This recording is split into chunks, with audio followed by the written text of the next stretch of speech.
vessels do you carry? I always carry this thing. I love this thing, Chris. You've got more than that thing. I carry 3 of those in the van, so that's 3. I think these 660s. So these, I have 3. Right. Brita filter bottles, so I can fill them up in any tap. I don't have to. Is that like a pitch? Yeah. So, yeah, just use normal water. You know why? Because I used to go out on shoots and I'd come back and I'd have 40 plastic bottles sitting in, like, the footwell. I was just looking before, though, when you sat down. Uh-huh. It sort of looks like, do you know when you see a house that's got loads of leaks? Uh-huh. Oh, you're Just putting, got, separate tins and that lying around, tins trying to catch water. Yeah. These are great, because that, I'm going to prove a point, is going to... Do it over your head? What, like meringue? Oh. Have I mixed up my egg whites enough? Oh, man. Are we recording? We're recording. I don't know what the point is. Say that's going to get annoying, isn't it? I mean, the whole point, we want to do a wrap-up anyway, didn't it? A wrap-up? Or a kind of... A wrap-up, yeah. This year, because we haven't done one of them yet. This is our first year. It is. Have we got any special effects, like... Or like snow and that going across the screen? Have you ever been on a Zoom, you know, when you kind of move your hand quick and balloons come down? Have you ever been on that? Has that ever happened to you before? It's mad, isn't it? Like, what's that? You move your hand quick and balloons come down? It's like a celebration. Like, it must be one of them going, yay, you know, and everyone cheers. Down? Balloons. Balloons? Balloons.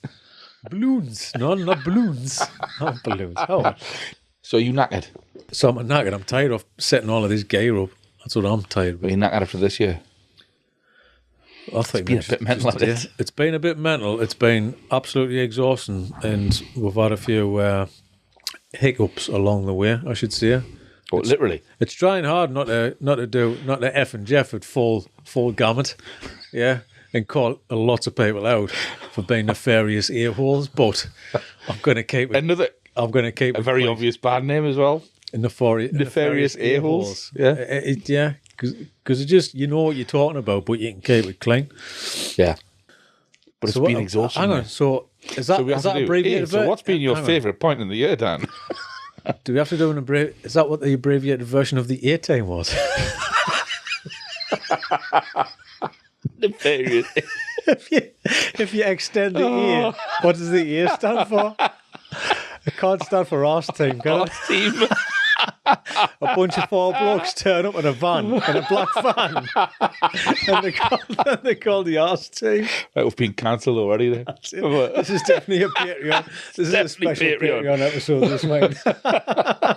I've never thought about that until this moment. I don't even know if Lottie might just give her a really dubious look there as well. I've sat every Saturday, right, watching that as a kid. Never figured out, yeah. You just, the arse team. 4 blokes on a black van. I think we need to speak to the Metroland guys to do that. Yeah. Great, that was it. Yeah. I think Jack will be a fantastic BA. Have you seen I'll give Jack his props. He's I'm going to eat. We're on the podcast. That'll go down well with it. Don't choke on it, though. Oh, Captain Corn Cake. Well, I'm on brand.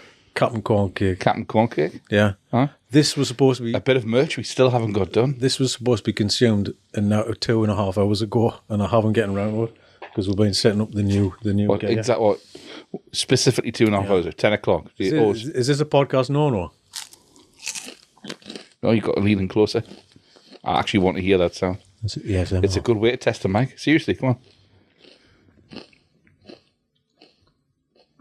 Is it nice? It's lovely, yeah. Do you make them yourself? Yeah. The corn cakes? Corn thins, right? Because they're travelable. When I do a... Travelable. It's really hard to say, travelable. Is that a real word? Travelable. Oh, mate. It is. Do you know what it is? I've done so much talking this week, I don't even know if those words are real. Whatever, it doesn't matter. Travelable. Yeah. Well, that makes more sense than texted. I had this conversation the other day in the car. You know, when they bring out... I'm like, text should be past tense. I have text you. Can you text me? Yeah. It works both ways. Texted sounds like something that's been done to you. It does, but texted sounds like it's not a grammatically correct thing. That's harder than... It's because phones are dumbing down language. They are, though. I think it's communication as well. Communication's gone downhill a bit. Apparently, I've been listening to loads of podcasts about communication and children not being able to communicate. The boomers are the best communicators because they had to talk. Are we boomers? No, we're not boomers. Our parents are boomers. Are we Gen? Millennial? Gen Z? No, we're not Gen Z. We're Gen X, aren't we? What are you, Lottie? Do you know or not? Millennial. You're a millennial. How old are you?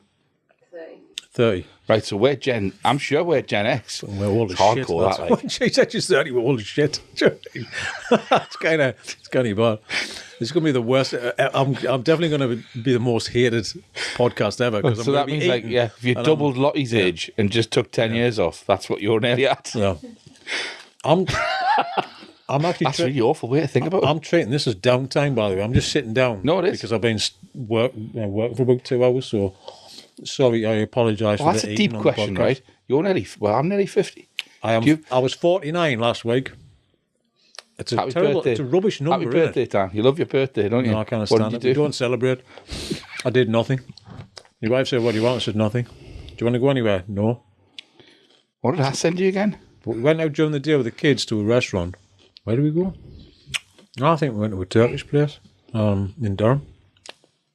I forget the name of it. Really nice. The kids were a bit off-put by it because they salted the rice so it must have cooked it. We liked it. See, I like that. Because you didn't have to touch anything. As soon as you put that grilled chicken in your mouth, you could taste the flame grill on it. Beautiful, man. Honestly. Where was it? Right in Durham Centre? In Durham, on the bridge. We've never been to it before. Might begin with an E, I'm not sure anyway. So, Arse team. If you know the A team, no, it wasn't. Yeah, the A team Turkish kebab shop. No, but the thing is, the kids like that kind of stuff because it's meat and it's rice and it's, you know what I mean. It's sort of everything on the plate is everybody likes it. Yeah. You know what I mean. Grilled, you kind of it doesn't polarise anybody. It's great. It's just simple. It is, but they left half of their rice. They were like, Sam straight away, no filter. It's awful, this. Too salty. I'm like, it's too salty for you. And he puts salt on lots of things. You know? Really? So we were like, actually, it's not. It's balanced. But I think the option to salt it is one of those things. But it came out fine. I was like, well, they must have salted this like in the cooking process. So you put in with salted water because that's how it seemed like it was. But it might have been stock, you know how you get better rice. With the rice. Yeah, but had like little bits of, I don't know, it looked like noodles because we're like, what's that in the rice? It had little bits of noodles in the rice, but it wasn't. It's a different kind of rice, isn't it? I don't know what it's called, but you'll probably know. Don't put it on the spot, though. No, sorry. I'm just going to call it Turkish rice. Dumb this down completely. Do you know if you're asking me? But we all had, I'm not a big hummus fan. My daughter can hoover that up. She loves it. But I did have a little bit of it. But I like it if you dip it in the chicken and it kind of works. I'm not a scoop up. It's not the main star of the show for me, hummus. See, I'm a thumb in. Right, okay. But Huge mound. But I'm a peas pudding guy though, because we had peas pudding in another Turkish restaurant, and it was warm and quite soft, a bit more of a runny sort of texture. But actually, and I was like, I didn't even know they did peas pudding outside of Dixon's. Peas pudding's Geordie hummus. It's just without garlic. No, but honestly, it's really nice though. Okay. Sorry, sounds nice. Tangent. So you did celebrate your birthday. Well, we said we'll go out during the day with the kids because I said, well, what do we do? It's Saturday. Got nothing to do during the day. Go for a meal because the kids always want to go for food because they're spoiled now because they want to go for food. Think it's restaurant day on Saturdays and that, right? Yeah. And she was your chicken Nando's, and I love a Nando's because everybody can eat. Yeah, it's chicken. You get the macho peas are lovely. I like the broccoli, garlic broccoli, you know. Yeah. The raw slaw is nice, so I don't go full coleslaw, go raw slaw. Yeah. It's got less of a dressing on. And I can handle it. Half chicken. That's my go-to. Well versed in Nando's. I didn't know that. Yeah, aye. And I don't mind a bit of cheeky halloumi as well. Staff night out? Christmas party? Well, I was going to suggest us going to Ember, because like for me and you, just to do it, I don't see why not. Yeah. We should book it in next week. That's a nice idea. How are you fixed for Thursday? Christmas Day. Hell no, I'm snipping out for a couple of hours. We're going to have double Yorkies today. Yeah. Yorkies? Yorkshire pudding. On your Christmas dinner? Hang on. A Yorkshire. This is the only time I eat Yorkshire puddings is Christmas Day, right? And it doesn't matter what meat you've got. It's a national thing. If you're having Sunday dinner, you're having Yorkshire puddings. Yes. Yeah. But Christmas dinner's not Sunday dinner. Christmas dinner is a juiced up Sunday dinner. Mate, it's not. Well, it is. Christmas dinner. Lottie batters up. Nah. Christmas dinner is a juiced up Christmas dinner. Well, it is. Sunday, yeah. It's a Sunday dinner. But hence the removal of the Yorkshire pudding. Did I say Christmas dinner is a juiced up Christmas dinner? Well, it is by the time you hit the... So then you remove the Yorkshire pudding and it makes it a Christmas dinner. You add like pickled cabbage or something, or... Right. So, my wife has got, she told me daughter, she's got cauliflower cheese, which I love it. I frown upon, right? What do you not like about it, though? I don't understand cheesy cauliflower and gravy. It's like we were talking the other day. Like Lucy we met yesterday, and she mentioned cheesy chips with gravy on. It's a complete no-no. Why, though? Gravy honestly, with the cheese. I know the cheese is the hero. I think people might just the think gravy is the hero. Pretending to have this debate, but I genuinely don't understand it. I don't understand why you can't have double sauce. This is a gravy brings out the best in a cheese sauce. Gravy brings out the best. Gravy brings out the best in everyone. Right? We talked about that yesterday with that girl. Lucy. We said to her, I saw the pot of the gravy granules in the staff canteen. Yeah. And she owned the liking gravy. And I said, is that yours? Is that what you have at like break time and that? A cup of gravy. And a turkey twizzler. Stir it. It'd be all right, wouldn't it? Geordie Bovril, that's what I said. Like layer it and put a couple of pigs and blankets at the bottom. Yeah. We should stop saying Geordie for everything. It's a Northern Bovril, I should say. Because it covers both areas, I think. I think it's a universal food, is the gravy. I think it's loved across Northern Bovril, like a... Northern Bovril. Like a northeast version of Hot Chocolate, the band. Is that it's a new Robson Green TV show, isn't it? Northern Bovril. What am I thinking of again? It's that Northern, what was it called years ago? Which Daniel Craig was in it, wasn't he? That Northern. Oh, Friends in the North. Friends in the North, yeah. Have you watched it since? Never ever seen it. I was auf Wiedersehen Pet, and then I don't know what I was doing after that. Oh, have you watched the whole thing? You've got to. Go back to it. I've never seen it. It's fun, mate. Honestly, could not see it. I've seen an episode of it. Watch it. What year was that? What era was that? Sorry, I'm going to eat again. Early 90s, wasn't it? Or mid 90s? I might have been out. Phone, Lottie. I might have been out. Sorry, going to put you straight under the adjudicator pressure of the hot seat over there. Right? So, straight in. Honestly, double down. I watched it in bits when I was younger, when it first came out. In bits as in crying or just in sections? As in total bits. Total bits, like. Total. And then I watched it again recently. Mate, it's brilliant. But the thing is, this is why it's going to have to go on Patreon. 96. 96? Yeah. Hang on. I was 18. I was out 4 times a week. I didn't see a TV show for 3 years. Well, I was out clubbing pretty much 3 or pub. So right, you've got your Wednesday night, get yourself down to Marlowe's for a few cheeky pints, right? And we have a designated driver.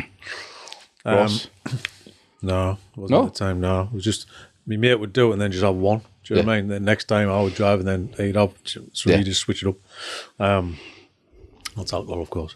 And then Friday night was pizzazz. It was like proper night out, yeah. Saturday night was like chill out a bit, pub. Maybe he's in the car. Tins, recovering from Friday. Tins in the back and all that kind of, bottles and all that kind of stuff. And then Sunday was pub, and then Monday you might add something. So actually, maybe it's one of them. And then Monday, Tuesday, Thursday was you're out in the cars, hanging around in car parks, smoking and that. Smoking. What did you smoke? Lots of different things. So, just get me out, go on Patreon on this one. Yeah. I had this question the other night, but we can't answer that one in this room. It's for a different podcast. Age It's a difference. Storyland podcast. You were older than me slightly. Oh, one So I year was or kind of something, like, yeah. I was never really a clubber. I did go clubbing all the time, Yeah. but I didn't enjoy it. Thursday nights. I didn't like the Saturday nights. It was it was the 90s club. Aye. Keeath class, and it was all of that. It was like that kind of. But you don't find you had totally different crowds, right? You'd had your sort of towny mainstream Entrance, and it crowd, was just right, that. on a weekend. Yeah. And if you went on a Thursday, there was more of a chance you'd get like indie music or 70s music. So I used to go on a Saturday, on a Thursday. Because people used to go on. There was a club. Was it Q or something? Q club. That was for like indie, but that was my brother's. Was that over here? He was 3 years older than me. I missed all of that. We were into like, I mean, this was all like glow sticks and prodigies. Oh, man, you make me feel like a right complete and utter idiot. So when I was your age, at that point, well, I couldn't have been your age because we're different. What the fuck am I talking about? I don't know. At the equivalent point in time, when I was 18, I was going to karaoke bars and singing George Michael. So yeah, I wasn't. Definitely wasn't. I was a complete clip. I looked ridiculous. You're a complete clip. I've heard that word for a while. Oh, man, honestly. I have this memory, right, of my 18th birthday. I don't know if I've told this on the podcast before. I might have. So just stop us if I have. So I used to go out every Thursday to a place called Porter's. So it was a bar just off the main street in South Shields. So I was going out in Shields before I went out in Newcastle. Shields. I was from Hebron. Heaven. Yeah. Posh Heaven. In between Hebron. So we'll go to Porter's every single Thursday night, and I'd always get up. Because I thought I was vocally agile. I thought I'd do 2 songs every week. I'd always do a George Michael song to show my vocal range. And then I'd try and sing like an Oasis song or something to show that I was a bit edgy. Always failed, right? Really? Aye. I said nail the George Michael stuff. Saying that, you got up there. And the guy used to call us Shields George. Shields George. Right? So embarrassing. And I used to, on my 18th birthday, I remember going out. I looked like a sort of gay vampire. Yeah. Right? I remember buying a shirt. I can picture it now. Right? It was like a sort of... Was that curly hair as well? No, it was... I used to have like a sort of nest of hair. Yeah. I never had good hair. Like the kids now is just a buff. Yeah, but I used to be really self-conscious about my forehead. I used to be really self-conscious about my forehead. Bring it down, right? Yeah, so Claudia Winkleman, did you? Honestly, I used to... Yes. But I used to sort of back comb it. So it was just thick black hair, right? It looked like a nest. Wasn't curly. It was just thick and sort of chunky. Yeah. Right? Great happening. So I used to brush my hair back, right? Yeah. And then do this to pull it forward again. Yeah. Yeah. And it just created this huge, ridiculous sort of, not too dissimilar to that. Yeah. Microphone cover. Yeah. So anyway, I was thinking like so bad that actually one year, every single member of my family put a comb inside of a gift. Okay. Right? Did not just tell you? It's to replicate the comb I used to have when I was in my early teens. It was a metal comb that I etched me initials onto. A nice metal comb. I used to whip it out of my pocket in the park if I saw a couple of lasses that I liked and just brush my hair back and that. And But there's something nice about a cold metal comb. Oh, no, it's nice one. Plus, it used to go through the hair easier. The metal comb. And the I was about like 18 stone when I was 12, you know what I mean? So I thought I looked like the guy off the Levi's advert. Yeah. Do you know what I mean? The laundrette. Just pulling your... The guy who delivered the Levi's. I just called Levi. Big Levi. I'm just dropping these off here, young. So anyway, right, back to my 18th birthday, I go into this Porter's and I'm wearing... I thought I looked like Michael Hutchence from InXS, right? So I bought this red shirt. Who would wear red? I used to sweat a lot as well. So who would wear a red shirt? Like a wine red? Oh, right, yeah. I was just thinking bright and I've got, crimson. I wasn't like a sort of like, I wasn't dressing up. The Crimson Karaoke Kid, they should have called it. And I had these, any of my mates, they'll remember this. They'll remember it. So it had like massive collar. Thick so collars. I looked like I was in fancy dress. Yeah. Right? And what it black buttons down the front. Nice. But the best bit was like that era where, do you know the sort of cuffs you get for cufflinks? Yeah. Where they fold back over again. Mm-hmm. It was them cuffs. Really thick, kind thick of. Thick and folded back. Right. Yeah. Right? Yeah. What's on the bottom half end? Tartan trousers. Tartan? Really? But the proper OG tartan. No, like It's gotta be red. You can't go. No, they were like black. All right, like, okay. Sort of. If I remember right, red checky. Aye, no, with a little red, they were tartan, red pin definitely in it. Yeah? tartan, like a dark proper grey tartan. black. With No, a red like pin the down. red and blue and green. All right, okay. Oh, okay, yeah, probably. Aye, okay. Get it further down. Aye, like my mum's blanket in the car. Aye. Ready to go for a picnic. And then on my feet, I had a pair of Chelsea boots with heels. Really? The heels were like that. Explain a Chelsea boot a bit more. Well, like a sort of, like a boot without laces. Yeah. That's sort of like ankle height. A zip up the side. Yes. Right. Yeah. I had a pair of them. Do they kind of curve to the toe? They're not too pointy. These ones, no, they were curved. Yeah, they weren't pointy. They were curved. Right. Oh, yeah. And then the heel was about 4 inches. Aye. Right. With rubber sandwiched with cork. Yeah, aye, no, I remember. But I had a pair of Harley Davidson boots like that because I liked what Arnie was wearing on Terminator 2. That was it. We dressed for our heroes. But you know that moment where you compile that look in your head, aye, and then you walk out and you go out. There's no turning back, is there? No, it was acceptable, though, was it? I know, but I didn't look in the mirror. Do you know what I mean? I wasn't really. I didn't want to look in the mirror because I didn't want to have the vindication of it not looking good. So it's a massive. Yeah, just head out going, hey man, look at that guy out of in excess. You know what it's like? It's like shutting your eyes and just pushing all your chips on a number you don't know. Do you know what I mean? That's kind of what that's like. It was. But you'd remember walking through the venue in this place, Porter's. It was like you walk through the main doors. It was steps all the way up in the main bar. Yeah. And it was just walled mirrors. Really? And I remember walking in and just going, fucking hell, that looks terrible. Cut yourself. I was like, oh. And then because I was panicking, I started sweating straight away. Yeah. And then I could see sweat starting on your back, that little bit there, and you go, oh no, I'm going to be at this all night now. Was this the only time you dressed like this? No. So my mum said that I had like this thing. If you saw yourself once and thought that was not good to yourself, why would you do it again? I think I had that sort of chunky kid syndrome. I used to wear like sort of Bermuda shirts and that, and I had this thing about wanting to, like wear flamboyant things. Yeah. My mum said any time we went shopping for clothes, I was just a nightmare because I always picked the things that everybody went, he's going to regret that. Like, yeah. And I did. I used to pick like green paisley shirts, and I went to my cousin's wedding wearing a salmon pink suit jacket because I thought I looked like George Michael. Yeah. Right. Well, that's the thing. You've got a guy in your head, which you've got one of your heroes in your head, right? And you want to replicate that. I did. So I understand now. I get it, but it's a different kettle of fish when you're in heaven.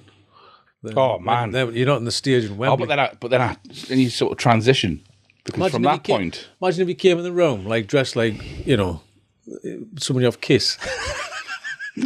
It would stick out a bit. Do you know what I mean? You come in like Bon Jovi, like leather pants. I remember the day, like the Doors were massive and Jim Morrison, all that kind of stuff. My brother had brown leather trousers, and a white flappy shirt, and he had the hair.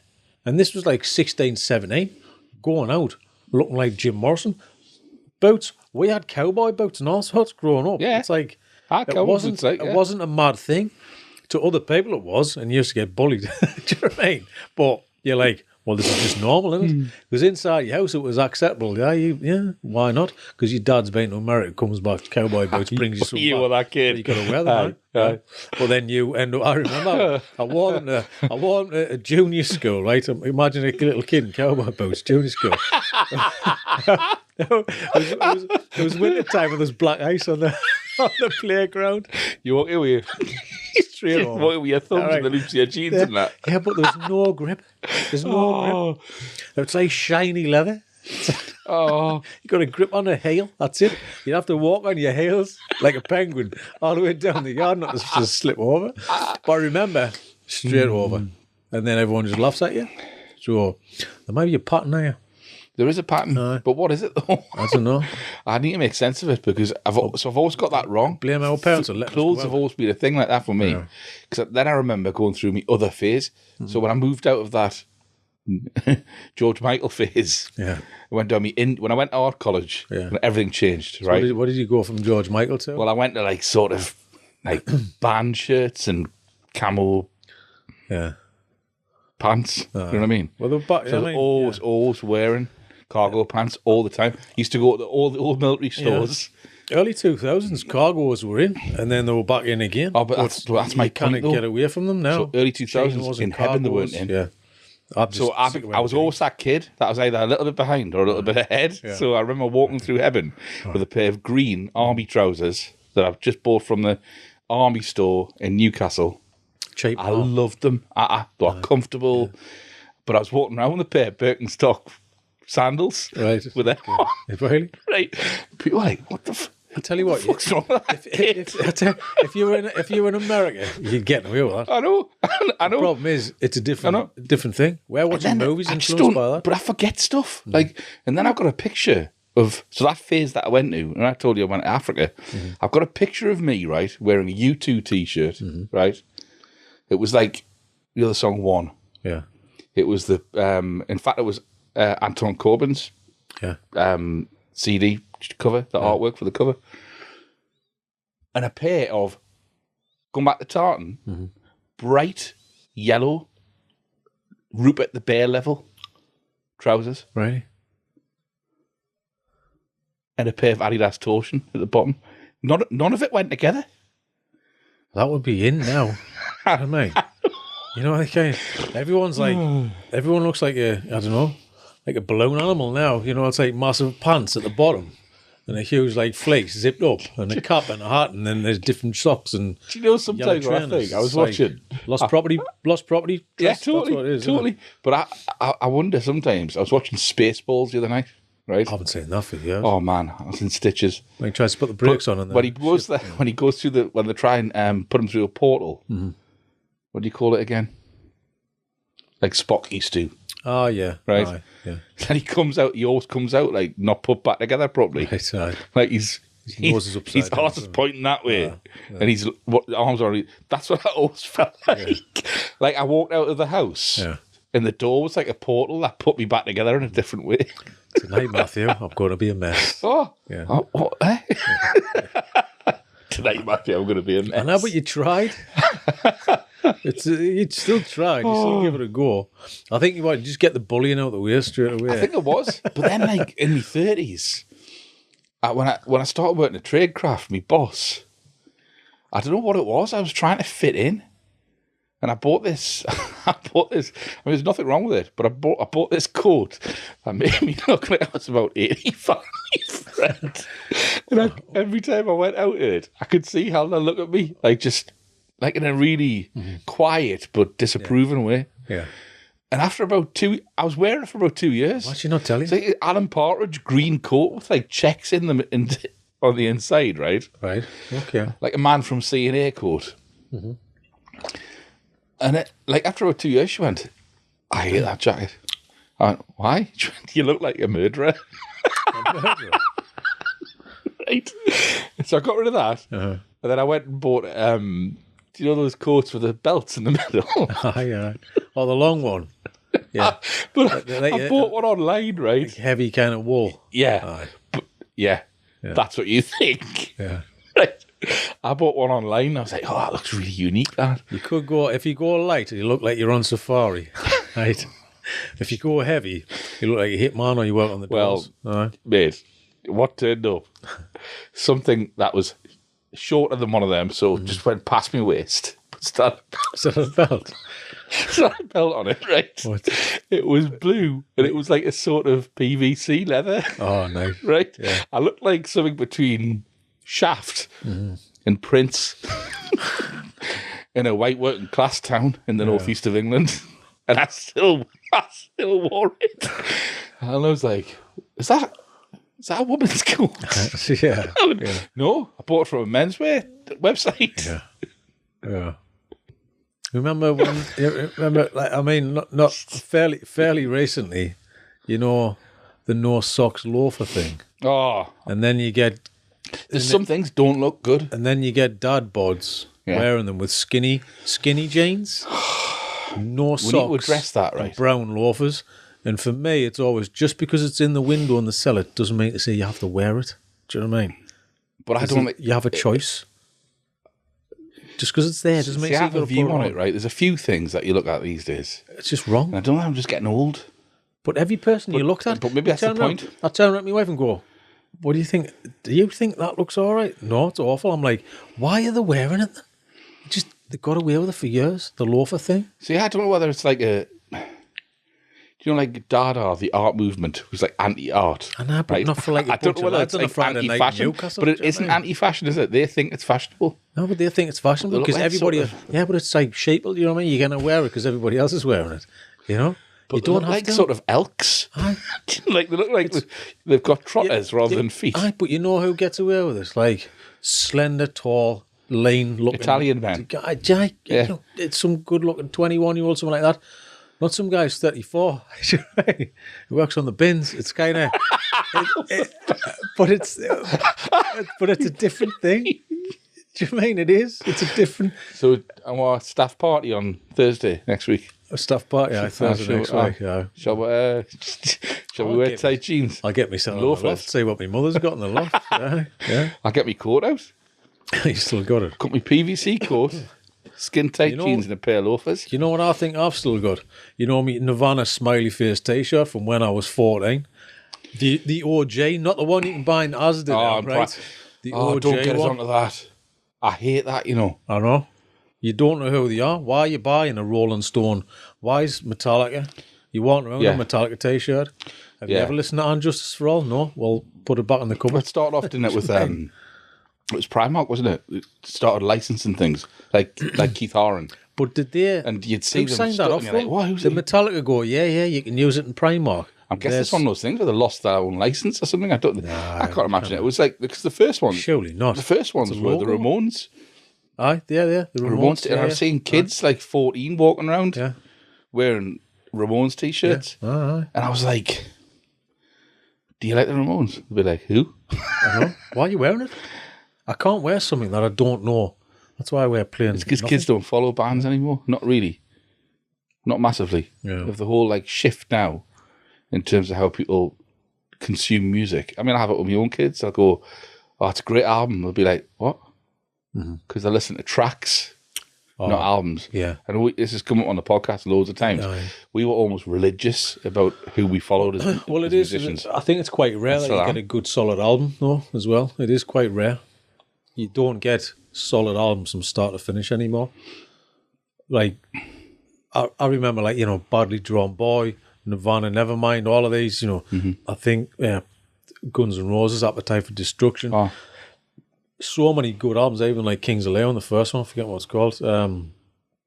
But all of those were like solid, like start to finish. Every one. You might get one, you might get one filler where you go, one filler, but you try and like it. And there's no worse than you think you're being you're like completely robbed, right, by spending 12, 15 quid, right, on an album, and there's 3 good tracks on you didn't like them. You know, I found I kind of lost a lot of love with a few bands because of that. Like, see, I went the other way. I was like, I just tried. I'm going to say you too. I'm going to say you too. We're going to clash here because I went the other way. Yeah, I listened to YouTube's album. Achtung Baby. I went Lemon, and I was like, nah. My favourite album. Very good. But it changes all the time. Achtung Baby was genius. It was genius. Anton Corbijn was tip top. I loved pop. I loved it. Did you? I loved it for all the reasons that it was like a sort of 2 fingers up to people's expectations, and I had to listen to it hard to enjoy it. Which is like a different level of fan, isn't it? When you're into a band, and like you just said, you want to like it, and you're listening harder as to what you want to like about it. But you give it a try. I always give everything a try. You discover loads of things like podcasts and all that kind of stuff, and people just by giving it a try. Do you know what I mean? Give it 20 minutes. Why not? But I don't know. Local Heroes podcast. Give it a try. It took us 3 years to like olives, so I give things a try. What people call olive or the food stuff? The food stuff. Yeah. I've never met an olive. Have you not? A human olive. You take the pith. You knew that was coming. Human olive. I've never met. It's Popeye's missus, isn't it? Oh, I can't unsee a human olive now. What does it look like? Yeah, olive. Well, there's olive from on the buses, right? And then there's olive oil. There's 2 olives. And I think olive confuse olives with Penelopes. Olive oil was very much similar to olive off on the buses. Do you know, it's a little bit kind of geeky, totally. A little bit sort of, yeah. But you know where I'm coming from? A bit of a bumbler. Like Penelope Pit Stop could have been an olive. A Penelope Pit Stop, yeah. And what do you call her off Fair Wurzel College? Jane, was it? Oh, no. What did you call her again? Rose? No. Stop saying names, man. Darren? Darren. Still, he wasn't a Darren. Nobody's called Darren anymore, are they? Surely not. You didn't get Gary's and Darren's are gone. Keeath. Keith's not coming back. Keith, I don't know, like, there's always someone. Oh, from your neck of the woods. Keeath. What's yours? Keith. Keith. Keeath. Just too many vowels in the middle. You just rearrange them to get the sound. Which one fits? Take the U out. We don't know the U. All right. In your house, keep the I in. When you play Scrabble or something, do you just like shake them like dice and throw them on the table and try and say the word? Well, that is a word.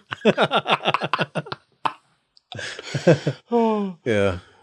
Oh, there's no Scrabble played in the house. I don't mind a game of Scrabble. Like I want to reinvent it, but I think it might exist already because I taught you about a game where you can't spell real words and call it Squabble and argue the case for the word.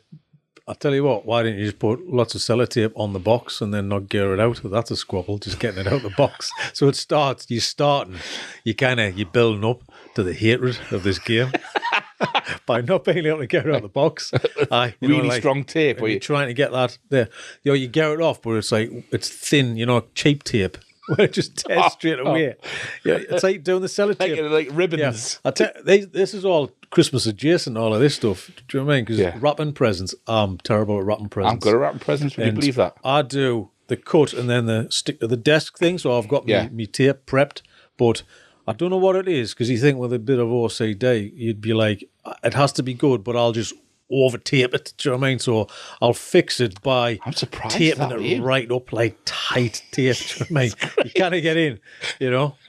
You need to set it on fire to get in. So does a gift from you look like it's like contraband? Is it wrapped up and stuff? And what's a tape? Yeah. It's like a drug cartel parcel. The one where you have to get like decorator scissors to leave it underneath. Where's Daddy's parcel? Well, he stitched it in the bottom of the couch. That's a game of like, you got to find it. Where's the kids? I had to take my A&E because I took his fingers off the paste trying to open it up. Why have we got a porcelain Mother Teresa? Oh, it's a gift. It's inside the Mother Teresa. I've molded it like a Mexican cartel drug lord. You know what I mean? There's a crate of bananas in the garage. Who's bought this? That's your birthday present. It's inside there. You got to find it. Just chucking bananas out there. 10 grand worth of bananas just to find one gift. So what's your most memorable gift? I reckon I like the Technics Meccano, the kind of, Technics Lego and Meccano sets. I'm a big fan of them, and I still like the Lego because that's when the tires on things and the steering wheel and stuff like that on the Lego. Yeah, you would get very technical with it. That was great, and you could see how it would function. Those rods that used to have the little sort of things on the end. The cog would fit in the other one, so it wasn't just building blocks, which that's what it was. Now they invented something which actually was for like young boys, teenagers and stuff like that, where it's like, oh, it's great this, and then you have a cool car and you can stick it on your shelf. So this is going to test our approach to things. Me and you's different personalities.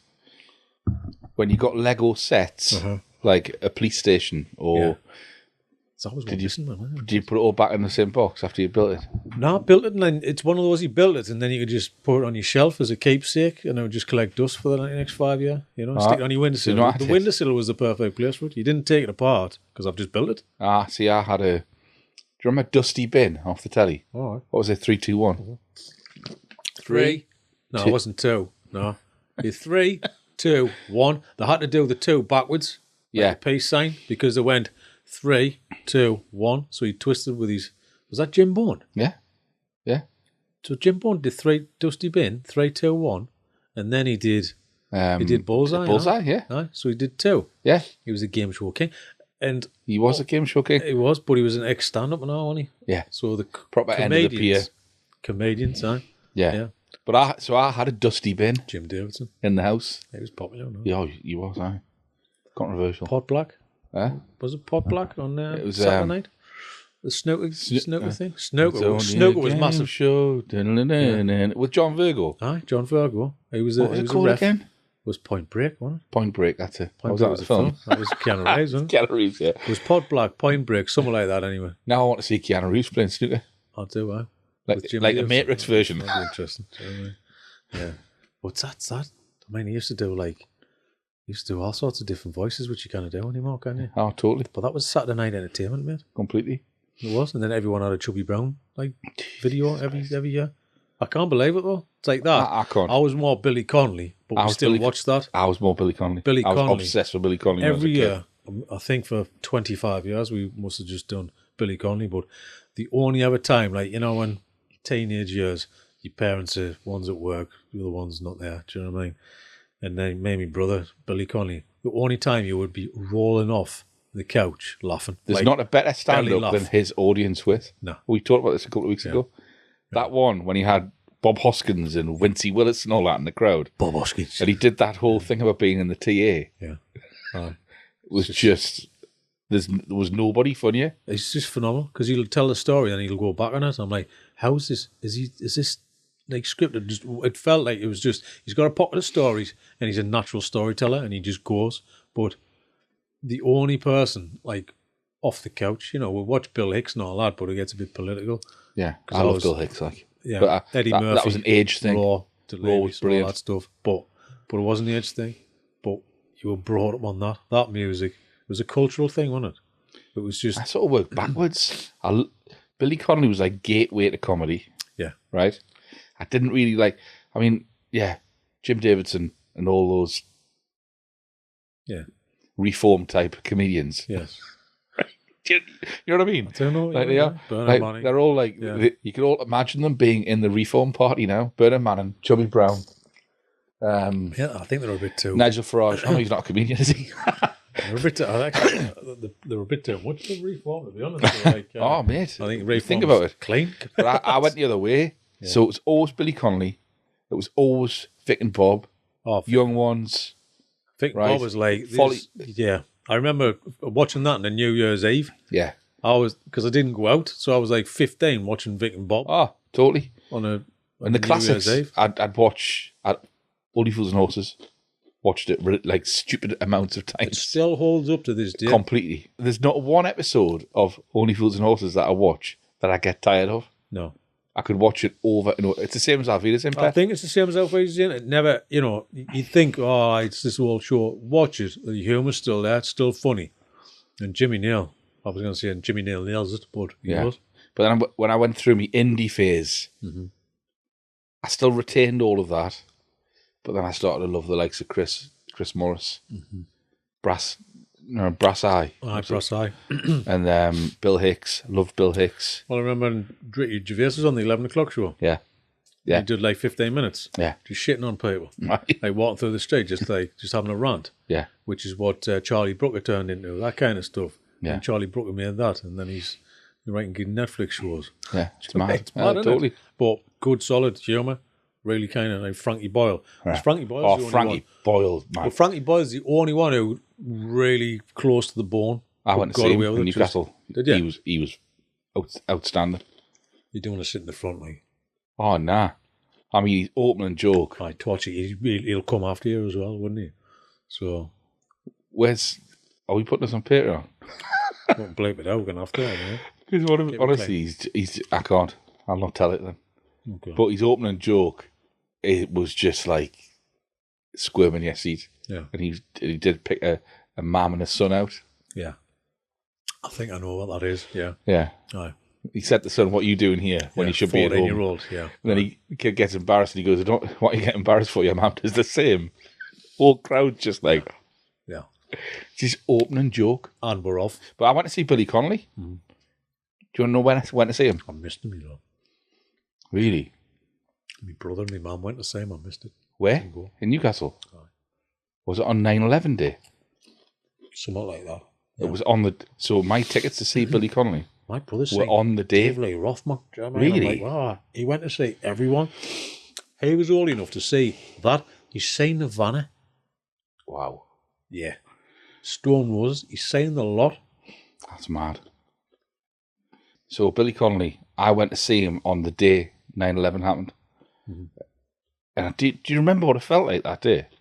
I was working. Because like everybody thought like the war was going to start on the night time.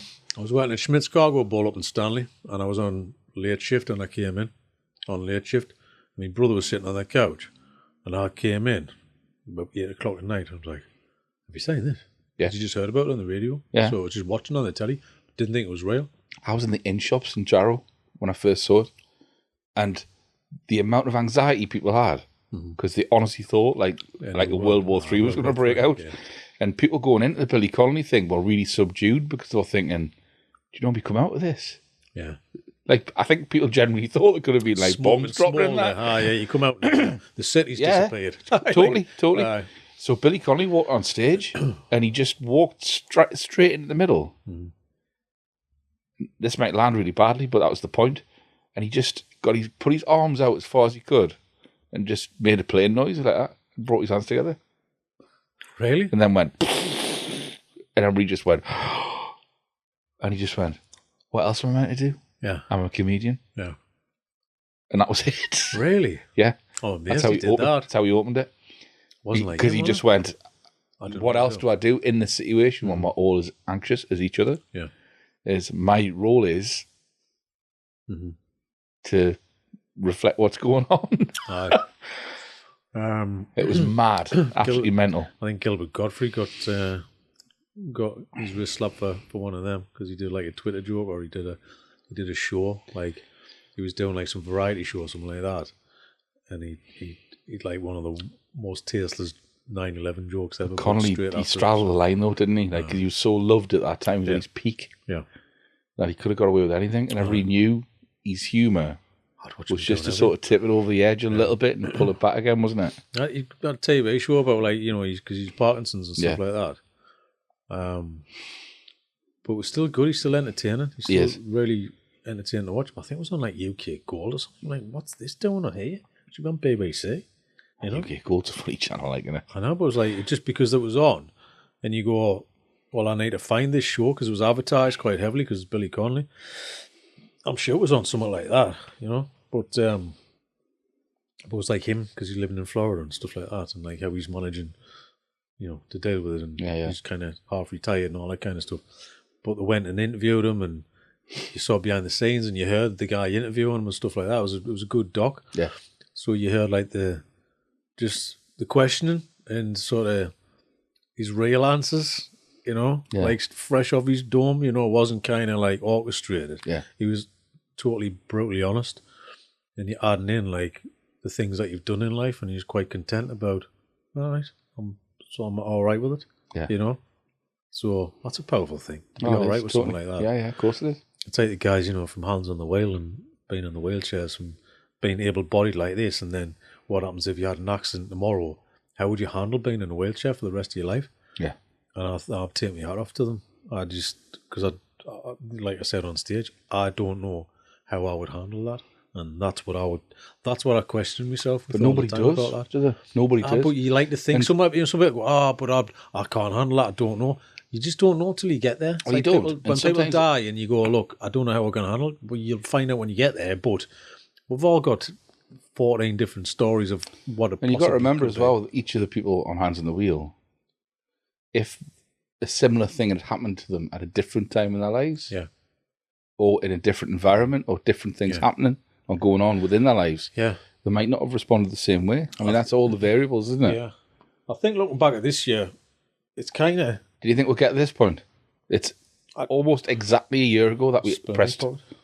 You've got a what in your pocket, sorry? A spoon. Spoon. Spoon. Why? No, because I was tightening up the threads on the plates on the cams. I thought it was going to be like a Sport Billy thing. You just put it out and it extends, it gets bigger. It looks like it's been mixing tea. It's got a few stains on the bottom. How a spoon should be. Yeah. It's a true spoon, that. True spoon. I'm saying them quite a nice, I know you're going to enjoy. Can we do that? It's like a nice trio. It's like a club trio. That's my pocket. I'm wearing a hoodie, and I'm 49. Is there something going on with me? Or something? What's happened this year? What? Have I given up, Chris? Lottie. Sorry, I'm gonna have to. I'm gonna pull you in. What music would the True Spoons? You can just shout. Yeah. What music would the True Spoons play? Some kind of jazz trumpets. Yeah. Jazz trumpets. Yeah. I think you're right. Yeah. Or just one guy on spoons. Right. Who could wear navy blue suits with like a white trim. Yeah. And ruffle shirt. I'll just jump in on that one there, Lottie. Right. Audio Slave have a song called Spoon Man, and there's a spoon solo in the middle of it. Well, as in a... Yeah. Have you never heard Spoon Man? No. It's... If you break it down, it's a great track, and then you go, hang on, it's called Spoon Man, and there's a spoon solo in the middle of the song. How the hell did... Right, coming up with it, doing it, right? I mean, obviously, Audio Slave, you go, let's give it a whirl. I mean, I think it's about a heroin, right? Do you know what I mean? Because it's really like spoons, but spoons. But spoons. There's about 7 S's in the end of that. But a spoon solo, it's one of those I've never heard a spoon solo in a song ever. Spoon solo? That's a bold move, isn't it? Now, what should we do? Spoon solo, Audio Slave, we can do what we want. Do you know what I mean? It was like, it's almost to that level. We can do what we want now. Spoon solo. I need to hear that. Fantastic. Same again. AC/DC, you got bagpipes. Oh, yeah. Yeah. Yeah. And they get real. Yes. You're like, go on. You see, what a builder. Now you've just brought that Catherine Tickell conversation up. Yeah. They should do a collab. Imagine that. Oh, aye. Yeah. Brian Johnson, Catherine Tickell. We should bring Northumbrian pipes. Yeah. We should just bring all the unique instruments together, see if you can make it work. You know? No, I always thought, imagine you built a Northeast mega band. Someone like on the corner. Imagine. Think of that. Think about that. The kazoo. Construct the Northeast mega band. Think about it.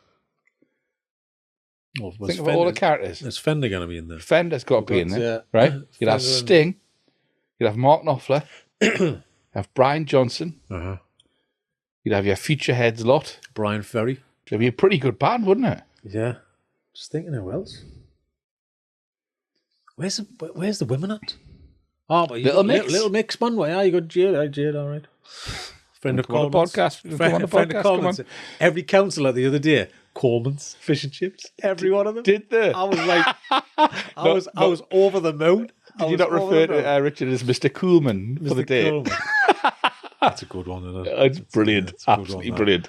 But yeah, looking back, we're talking about this year, man. Looking back, we've done quite a few things, haven't we? We started almost exactly a year ago in this space. Recording. But we hadn't launched until February 1st, so we're still not a year in. Did you think we'll get to this point Psychic. without any sponsorship? Yeah. I don't know how it breaks tomorrow. They like the proper one. No, did they? Yeah, they give it a 10 out of 10. 10 out of 10. That's a solid order. Yeah. That's good. Yeah. Yeah. We'll see. But it's just what we've done. I mean, Hands on the Wheel came out. We've done a present. That's the first of the presents. We've got a film coming out in January, Out and About with the Colemans. We've done 2 films. We've done One's 2 on films. Patreon. One's on Patreon with John Kirtley. Shout out, John. And we planned on doing more, but we just haven't had time. The project Breaking Breads. We've done Breaking Bread. We're in the middle of Breaking Bread. In the middle of that. We've done the Taste of Northumberland work. Yeah, we've gone 30 episodes of Storyland as well. Yep. we've done all of the podcasts. We've developed so many other things. We've got merchandise stuff. Yeah. We've got plans for next year that we're putting in place now. Yeah. Which will be the first showing of the new film. Yeah. Well, Taste of Northumberland Commission as well. Series of films for that. Yeah. Gadarung we did. Markets. It's been which non-stop, created mate. this and then proper sold out. Everyone's always had good stuff. We've done a few things, haven't we? Yeah. We haven't stopped, but I think we need We're still in first gear. overworked and underpaid, lad. That's what I see. But we might have done it slowly, as in building the audience, but we're building one. I think we've fast-tracked 5 years of business in 1 year. That's what I keep saying, because we've had a few hiccups, I should say, along the way. We're trying to be very diplomatic about this one, because I like to call a lot of people out, but I can't. I just like people to be decent human friends, man. I'm going to put my interviewer's head on from the other night. What have you learned from that, though? Just cross your leg. What have you learned Kenny from Everett that? going over. I can't do that side. It's because I'm twisted. Yeah. What have I learned from that? Huh? That working as a freelance for 18 years previously, that's a different level of business to what we're doing right now in a company. Yeah. As a business. And it's a different thing. It's a very different thing. Different lane. Different mindset. Many more hats. And I thought I worked hard then. I'm working harder now. But we need to get the balance right on that. Yeah. Because I've done no holidays. I've had no time off. I've done nothing but work. 14-hour days all of the time. And it gets a tad too much. Yes. And there's not, you can't do that many ice baths and that can fix anything. It just doesn't work. I've tried it. Do you know what I mean? Mate, I've got an idea. Doesn't have an we could effect. just keep you in your like I just end up- cryogenics. I just end up cold and like miffed. Like, God, I've got to go in here. You know what I mean? Well, we could just keep you in it. Like a sort of reverse cryogenics that you just wheel you around in your ice bath. I know, but your heart would stop. Do you know what I mean? It's probably getting to that point, yeah. I'm trying to calm the storm a tad. But look, we've got to be proud though, because we've had incredible guests on here. We have. I've We've been met loads of surprised. We've met loads of people. Loads of people. We've had, Richie Chips for one. Richie Chips has become a great mate. We've had the muffin clip went over Had that a go million viral on TikTok. the first thing. Then we had the chocolate pasty with Frankie. just hit 1 million 2 weeks ago on Instagram. Yeah. So, and all of the other clips are doing very well because people love the people who we're getting on. So clearly we're doing something right. Are we going to change the menu next year? We're going to revise it. Heads of Greg's help out or not. I mean, I think it could do with a couple of tweaks. I think There's lots of questions that have come up. tweaks. No one's mentioned Sarni's. Clean plate, we've had a couple. First pint, maybe. Well, what's been the most popular? Guilty. Curry versus gravy's been good. You know why? Because people just look at the top. Yeah. But top three, I don't know. There's been a good mix, but Popman's come out a couple of times. 3-second roll, guilty. We've had a lot, but curry versus gravy is definitely number one, isn't it? It's got to stay on there. But I think people know what it is because they go curry versus gravy. Do you know what I mean? Yeah. They kind of go, I can talk about this and I have something to say about this. I've just been surprised at how easy it's been to get people on. Oh, people are keen. And we're not picky. No. And I mean that in the nicest way. Yeah. That we always said, we've had a lot of famous people come on the podcast. I want to do research. But we're not doing Nah. a famous people podcast. Nah. We're talking about the people inside those personalities Oh, yeah. and personas. And I think that's Look, been really important. But I mean, you know, it's you kind of knew what 90% of people that came on, 80%, something like that. But I like the fun of it, getting to know somebody. I just enjoy that. So, and I don't know, it kind of keeps you sharp a little bit as well. Just But has it not- let's have a conversation. It still startled me though, how I don't know what it is about the format of the podcast, or maybe it's an element of us learning how to work together when you say interviewing people, when we're talking to people. Yeah. But I have been quite shocked, and it's kind of gone in our favour mostly. Mm-hmm. At how open people have been, and how I've seen a completely different version of those people completely. when they've come in here. Yeah. But I just It's like a truth TARDIS. It's just like a truth TARDIS, isn't it? The truth room. Welcome to the truth room. Yeah. But Yeah. we're not going to change how we do it. There's no point in doing that. Yeah. because I think it works for what we But do. then there's the stuff that we But haven't it's done us. yet, Dan. We've written about 10 proposals. We've got documentary ideas. I did the 8 hour podathon last month Yes. as well. We forgot about Yeah. that. It's the first charity thing that we've done, Yeah. really. So, and we want to do more of that. I think that was fun and helping people out as well. But the crossovers have been absolutely mental. So, Well, obviously, we're going to try and test new things next year. We're going to tweak this. We've got new people involved. Lottie, hi. yeah. Lovely to have you. She's waving. Lottie is waving. She's waving on Lottie the is waving inside. at us Waving on the and inside. at you too. Yeah. I'm really excited about the new things Yeah. because I think we've learned a lot. We've put a lot into to what we wanted to build. We know what to There's not focus a great deal that I regret or I think we've got wrong. I think it's more what we decide to do and how we decide to do those things. Yeah. And who we decide to do them with is the most important thing, and just having that sense check. But when you think It's time. everything next year that we're looking at, though, it's an evolution of something else. Well, we've spent a year working really hard to get to the point where it should be easier, or we should be at a point where we don't have to sell it as much and as hard. Plus, also people they know who you are a little bit, Yeah. which kind of helps when you're walking in a room. But do you not You feel feel? like we can talk to these fellas. I'm like, all right, good. Or do you not feel that's reflected though in the? Let's talk about presents, right? So we're going to want to try and take elements of the podcast to a live audience, Yeah. right? Yeah. Usually attached to an additional thing. Yeah, So in this instance, it's going to be the launch of the Commons film, yeah, Out and About, Yeah. with the Commons. yeah. So their sort of migratory story from Italy to Shields. The Customs House only got 5 tickets left. Yeah, I thought it was 4. It's 5, I think. I'll give 1 back. That's a canny big achievement, isn't it? Well, it's all right, but the thing is, for me, I think it's the people who we are associated with, because that's the audience, and that's people want to go and see them. I mean, hats off to Richie because he's been trying to sell that for months in the restaurant, so he has the window of opportunity to do that as well, and we just create it and make it work. And How do you feel about it? I'm breaking it. Why? Because it's on stage in front of a bunch of people. This is not like this in the room, me and you having a course night. it is. Talking about now. Can I just pull a curtain in front of them? Aye. No, just talk about yeah. What we could do like a gorillas version of the podcast and just have avatars of each other. Well, if me and you sitting having a crack, be great. Do you know what I mean? But then, when one person starts going down the steps, then 2 people get up there. Checking their phones like that, scrolling. Oh, just see a bunch of lights and faces light up. You're like, oh, God, what's happened?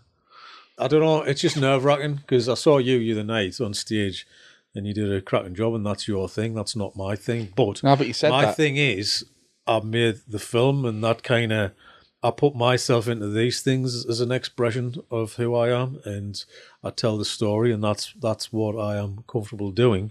Sitting there having a waffle on, that's all right. It's fairly easy, straightforward. But I've always said to you, I always want to be producer on this. I don't think you're right, though. I don't think they're right. Right. Well, keep telling us that because it's not going to change. Because the I story didn't in my think, head. I didn't go and do that stuff the other night thinking that I could do that stuff. I just try to take the things that we've learned from doing this into that environment. Yeah. I just end up like, when I start making jokes and start going too much and talking too much because I'm nervous, that's why. I know, it's just trying to calm the storm in your head. Trying to go, what are you doing? But not shout yourself too much that you, like the wheels come off completely, and then you're standing there just staring at someone. That would be better though, wouldn't it? If you just came on, you started like walking sideways. I had an idea. Me and you just come on holding hands. Kid, We should wear like one. no, and then you just go, bless him, he's nervous. We should wear one big suit jacket and put like just one arm in each Oh side. no, like tying your leg together, like like the race at school, like your parents say. That's a 3-legged race. I'm like, what's that race called again? When you tie your legs and you got 3 legs, 3-legged race. So, like pulling you on like a school teacher on a trip. Aye, I've got my head down. I don't look up. This is Dan, everyone. Say hello, Dan. Say hello. To who? It'll be like the end of. Don't know what you're talking about. I watched last night. Is anybody there? What are you talking about, Chris? I watched Naked Gun with Liam Neeson. Aye. And there's a scene at the end. Is it still funny though?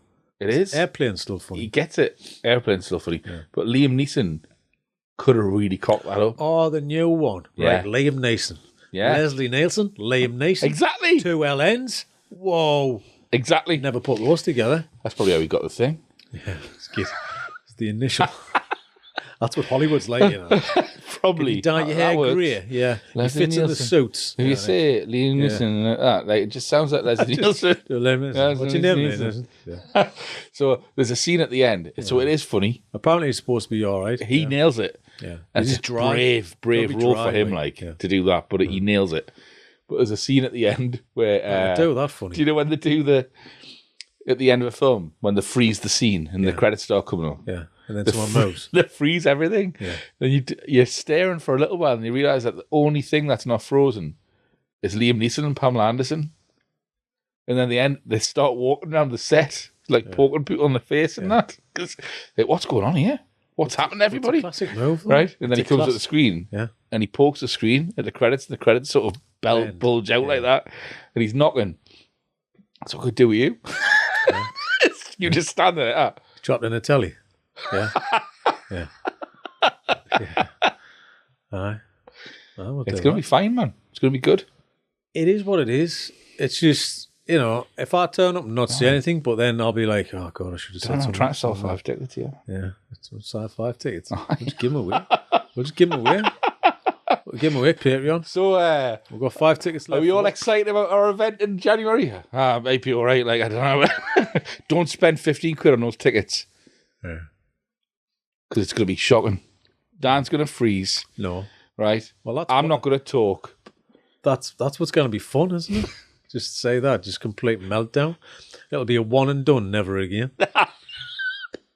Should we do more of these? Because you were like, oh, we can do 6 of these. I'm like, it might be a one and done. Depends on how this goes. Look, if I can make a film and the audience sit and watch that, we're halfway there, aren't we? Of course. So that's fine. But now I'm like, that's not a feature. It's not. Now a 10's not hands on. It's you know what I mean? So I know, man. It's just that. Shut up, man. How, man? Levels, boy. Levels. Always leveling up. Right, I need a coffee or a tea or something. Are we finished? Yeah.